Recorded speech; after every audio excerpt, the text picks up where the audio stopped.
Hola, bienvenidos a Radio Sefarad. Estas son las noticias que comenta Jorge. ¿Qué tal? ¿Qué tal, Alejandro? Vamos con los titulares. Qatar reconsidera el envío de dinero a Hamás, ya que teme que sea visto como un apoyo al terrorismo. El presidente de Chad declaró que las relaciones con Israel serán restablecidas formalmente en pocas semanas. La autoridad palestina está muy preocupada por la pérdida de apoyo a su causa entre países árabes y musulmanes de África. 10 años después del ataque terrorista, la Casa Chabad de Bombay inaugurará un memorial dedicado a las víctimas del asalto. Estos son los asuntos de hoy en las noticias de Radio Sefarad. Después volveremos en la segunda parte con la agenda cultural. Qatar está reconsiderando si continúa enviando dinero en efectivo a la Franja de Gaza y estudiando métodos alternativos para transferir el dinero, ya que teme que el pago de los salarios a los empleados de Hamás sea visto como un apoyo al terrorismo en vez de un respaldo a la rehabilitación de Gaza. El año pasado, Arabia Saudita y sus aliados cortaron las relaciones con Qatar tras acusarlo de apoyar al extremismo en la región. La exigencia de Hamás de recibir el dinero en efectivo y de manera que eluda cualquier control de Israel refuerza la presunción de que parte del mismo sea destinado a organizaciones terroristas. El país árabe tiene programado distribuir $90 millones en 6 cuotas mensuales durante 6 meses de $15 millones, principalmente para pagar a los funcionarios que han sido empleados por Hamás, el grupo terrorista islámico que controla la Franja de Gaza. Qatar también indicó que entregará $100 a 50.000 familias pobres de Gaza y sumas más grandes a palestinos heridos en enfrentamientos en la frontera con Israel. Los expertos opinan que la transferencia perjudicó los esfuerzos de Egipto para la reconciliación entre Hamás y la autoridad palestina y permitirá al grupo terrorista consolidar su control sobre Gaza. Sí, Qatar tiene este problema porque Hamás, en cuanto recibió estos 15 millones, esta primera remesa de $15 millones en efectivo, en maletas, en esto tiene razón la autoridad palestina, que dice que parecen mafiosos de estos de las pelis, que van con los maletines ahí llenos de billetes de $100 para pagarle a la población. Pues evidentemente si esto va y es controlado por Hamás, el dinero no va a llegar exactamente a las manos de los que se pretendía ayudar, que eran las familias pobres, los que están pasando lo peor, etcétera, etcétera. Que va a haber un control muy importante, un desvío de fondos muy importante de Hamás. Y entre ese desvío, aparte del desvío económico, está que en medio, apenas unos días después de haber recibido esta primera remesa, pues Hamás responde a un altercado que hubo con el disparo de más de 400 misiles desde la Franja de Gaza en pocas horas. Con lo cual se ve que lo que Qatar está ayudando no es a una población, sino a una organización terrorista. Que ellos saben que es una organización terrorista y que han sido acusados ya desde hace un año por Arabia Saudí con una especie de boicot que incluso les impedía sobrevolar el espacio aéreo saudí, a los aviones de las líneas aéreas cataríes, etcétera, etcétera. Pero a pesar de todo ello, pues intentaron hacerlo, se supone, con la buena intención de ayudar a solucionar las miserias y los inconvenientes que está pasando la población de la Franja de Gaza por la asfixia a la que le está sometiendo la autoridad palestina. Pero lo que se demuestra es que esta política igual no es la mejor y que de esas 6 remesas de 15 millones quizás esta primera haya sido la última, por lo menos de la forma en que ha sido entregada. Porque ya al principio Israel planteó por qué no se hacía por transferencias bancarias, que es un método bastante más civilizado de hacer llegar el dinero a los destinatarios.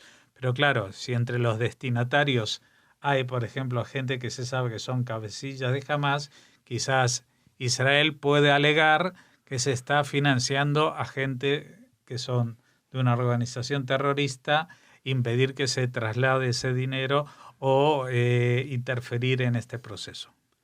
El presidente de Chad, Idriss Déby, declaró que las relaciones con Israel serán restablecidas formalmente en cuestión de algunas pocas semanas. Cuando se le preguntó por qué no se reunió con su homólogo de la Autoridad Palestina, Mahmoud Abbas, respondió: «No tenemos problemas ni con Abbas ni con los palestinos. Él es nuestro amigo y participa en todas las comisiones de la Unión Africana». Déby expresó también que si su país puede ayudar a restablecer los lazos entre Israel y Sudán, no lo dudará. Bueno, esto lo que está anticipando es una próxima y cercana visita en correspondencia de Netanyahu a Chad para restablecer estos lazos diplomáticos que, como los de tantísimos países, se cortaron en el año 72. ¿Y por qué se cortaron en el año 72 o 73 en torno a estas fechas? Porque los países árabes decidieron presionar al mundo con un control sobre el precio del petróleo que disparó y llevó a una crisis económica a todo Occidente. Y de esta manera sometieron a todos los países que dependían del petróleo de los países productores de la OPEP, que fuera de Venezuela y Estados Unidos son todos países árabes, pues a obedecer los mandamientos de la presión de estos países árabes para sancionar a aquellos que siguieran manteniendo algún tipo de lazos con Israel. Pero evidentemente este gesto del presidente de Chad no es el único y es lo que está preocupando mucho a la autoridad palestina de Mahmoud Abbas.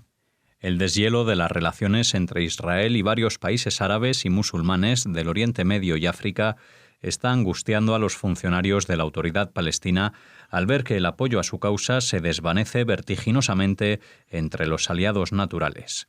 Mahmoud Abbas está tratando de convocar una reunión de urgencia de la Liga Árabe y de la Organización de Cooperación Islámica ante la preocupación de que países tales como Chad, Sudán, Bahrein, Omán y Arabia Saudita se está aproximando a la normalización de los lazos con Jerusalén, vínculos que han sido prohibidos por resoluciones de esas dos organizaciones paraguas. En la última cumbre de la Liga Árabe, en el mes de abril, los miembros del organismo firmaron un comunicado prometiendo no hacer acuerdos de reconciliación sin que se llegue a una solución acordada sobre la cuestión palestina. Sí, esto es lo que pasa cuando un conflicto se estira artificialmente y se trata de sacar de ello una renta que va mucho más allá de las reivindicaciones aparentes. Es decir, voy a explicarme. Hay mucha gente en el mundo, especialmente en Occidente, que gracias a los medios de comunicación se piensa que el conflicto árabe-palestino es por tierras. Es porque Israel conquistó unas tierras que son de los palestinos y que están ocupadas y que si Israel devolviera estas tierras, pues se acabaría el problema. Pues la cosa no es así porque las reivindicaciones a las que se opusieron la Liga Árabe desde el principio y estos organismos musulmanes fue a la propia creación del Estado de Israel. No por el hecho de que haya un país que se llame Israel, sino porque en él vivan judíos. Lo que hay que entender es que si bien para Occidente, incluso para mucha gente en Israel, el conflicto pasa por una cuestión territorial, para la parte de los palestinos y de los árabes es un conflicto religioso. Y al ser un conflicto religioso, no tiene otra salida que la guerra santa desde el punto de vista de los fanáticos que, tomando al pie de la letra lo que está escrito en su libro sagrado, están obligados a convertir por la fuerza a los judíos.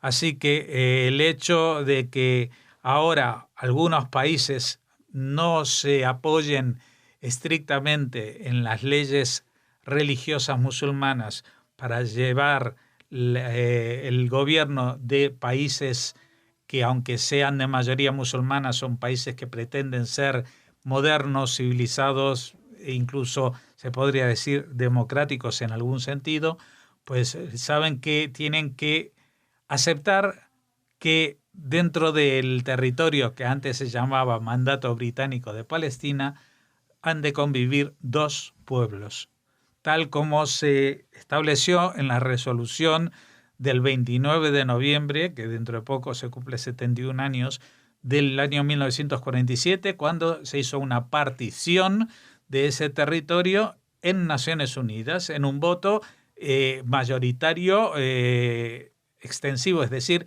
por más de 2/3 partes. Y la resolución hablaba de un país, un Estado judío y un Estado árabe. No hablaba de palestinos y no hablaba de un Israel indefinido, sino de un país judío. En Israel, la gente, ese país se ha levantado para ser hogar nacional para los judíos y no tiene ningún inconveniente y de hecho ha querido desde hace mucho tiempo negociar para que las partes donde haya una mayoría aplastante de musulmanes, como son en los territorios en disputa, pues estén coordinadas o formen parte de un nuevo Estado incluso. Cuando también hay que considerar que lo que en principio era el mandato de Palestina incluía otro 78% del territorio con el cual se creó un Estado totalmente artificial, habitado por árabes palestinos, es decir, árabes del mandato palestino, dirigidos por un rey de una dinastía llamada Hachemita, y ese país se llama Jordania. Con todos estos mimbres, pues lo que está pasando es que después de 70 años de conflicto por la existencia de Israel y 50 por la ocupación, tal como la describen ellos, de los territorios palestinos, cuando en realidad son territorios legalmente en disputa, pues muchos países se lo estén pensando y viendo que el enemigo no es Israel, el problema no es Israel, sino que hay otros problemas mucho más acuciantes e importantes y que van a cambiar su actitud. El centro judío Casa Chabad, uno de los objetivos de los ataques que el 26 de noviembre de 2008 causaron 166 muertos en la ciudad india de Bombay, anunció que pronto inaugurará un memorial dedicado a las víctimas del asalto perpetrado por el grupo pakistaní Lashkar-e-Taiba. El memorial, que ya está listo, abrirá sus puertas para recordar a todas las víctimas de los atentados de 2008, 6 de las cuales murieron en el centro judío del que salió ileso el hijo del entonces rabino al escapar con su niñera. La primera fase del memorial incluirá una placa con los nombres de todos los fallecidos, el único lugar de la ciudad con una iniciativa como esta, una fuente, plantas y 6 tablas, una por cada lugar atacado durante el asalto. Como parte de la segunda fase, los visitantes podrán adentrarse en la vida del rabino Gabriel Holzberg, fallecido en el centro durante los ataques a través del apartamento en el que vivía. Sí, vamos a recordarlo y hacer que todos lo recuerden siempre, porque la India no era uno de los países que sufrían ataques terroristas yihadistas hasta entonces, pero un comando pakistaní entró en Bombay y provocó una serie de matanzas que causaron 166 muertos en toda la ciudad, 6 de ellos en este centro judío. Pero como dice la noticia, 10 años después, este memorial que se va a hacer es el único en toda la ciudad que recoge los nombres de todos los muertos. Es decir, de todos los que murieron en esa ciudad, había 160 que no eran judíos y que van a estar incluidos en ese memorial, del cual el resto de la ciudad de Bombay pues parece que no quiere acordarse mucho, o por lo menos no les dan el sitio que merecen.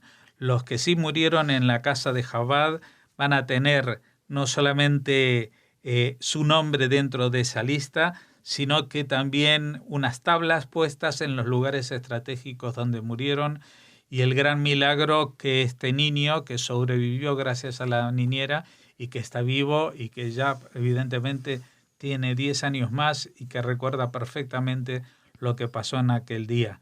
Esperamos que el mundo no lo olvide y esperamos que la India también haga algo por recordarlo, porque estamos hablando de muertos indios, no muertos judíos solamente. Aquí terminamos la primera parte de las noticias de Radio Sefarad. Ahora volvemos con la agenda cultural.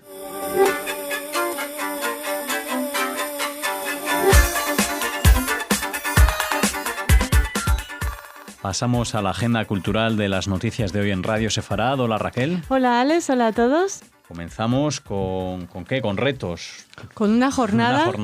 Retos de convivencia. Sí, es una jornada que organiza la Universidad Camilo José Cela y la asociación, la organización Amigos de la Universidad de Tel Aviv en España. Es una jornada dedicada a esos retos de convivencia en la sociedad, en la educación y en todo lo que tiene que ver con la globalización. Será el próximo miércoles 5 de diciembre a las 7 de la tarde en el campus de Almagro de la Universidad Camilo José Cela. Bueno, aparte de que es una iniciativa en la que participa la Universidad de Tel Aviv, los amigos de esta universidad en España, nos interesaba esta noticia comentársela porque el ponente es el profesor Uzi Rabi del Centro Moshe Dayan para el estudio de Oriente Medio y África, y también es el investigador jefe en el centro dedicado a los estudios iraníes, a los estudios sobre Irán en la Universidad de Tel Aviv. Además de la ponencia del profesor Uzi Rabi, participarán en la mesa redonda el profesor Juan Carlos Torrego, que es coordinador del Grupo de Investigación, Inclusión y Mejora Educativa, Convivencia y Aprendizaje Cooperativo de la Universidad de Alcalá de Henares, el director Francisco Jiménez, que es director del Instituto de Estudios de Paz, y el director Ignacio Sel, que es gerente del Campus de Paz, Atención Psicosocial y Emocional a Víctimas de Terrorismo de la Universidad Camilo José Cela. La moderadora será Carlota Tobar, que es la vicerrectora de Innovación e Investigación de la Universidad Camilo José Cela. Así que ya saben, les repetimos la fecha, el 5 de diciembre a las 7 de la tarde en el campus de Almagro de esta universidad madrileña. Muy bien, pues así con esta ponencia iniciábamos la agenda cultural de hoy y ahora continuamos. Pues continuamos con una noticia literaria porque muy pronto se va a celebrar la hora de Clarice Lispector. Sí. Pueden escuchar algo más en nuestros Sefarades España de esta semana. Le hemos dedicado unos minutos a esta hora que conmemora su nacimiento y que se celebra el próximo 10 de diciembre en todo el mundo. Y además de esta noticia, también traemos una muy importante a nivel literario, y es que la editorial Siruela, que es la encargada de traer al castellano a Clarice Lispector, ya saben, la escritora judeo-brasileña,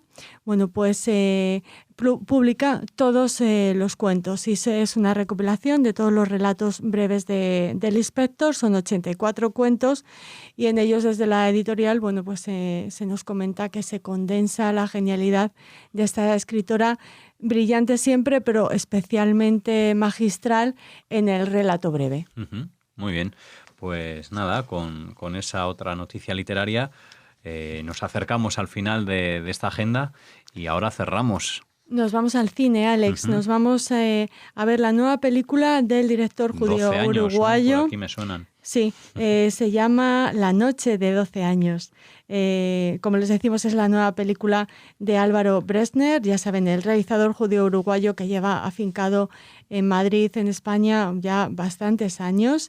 Lleva en esta ocasión a la pantalla el horror y el sufrimiento que padecieron José Mujica, el expresidente de Uruguay, y sus compañeros Mauricio Rosenkopf y Eleuterio Fernández Huidobro, quienes permanecieron 11 años y 6 meses en aislamiento durante la dictadura uruguaya. La noche de 12 años no es una película fácil de ver, comenta el director, no es una película de turismo. Buscamos que sea un viaje, ha advertido Bressner. Es ante todo un grito existencial, es lo que ha añadido este director con el que esperamos poder hablar muy pronto.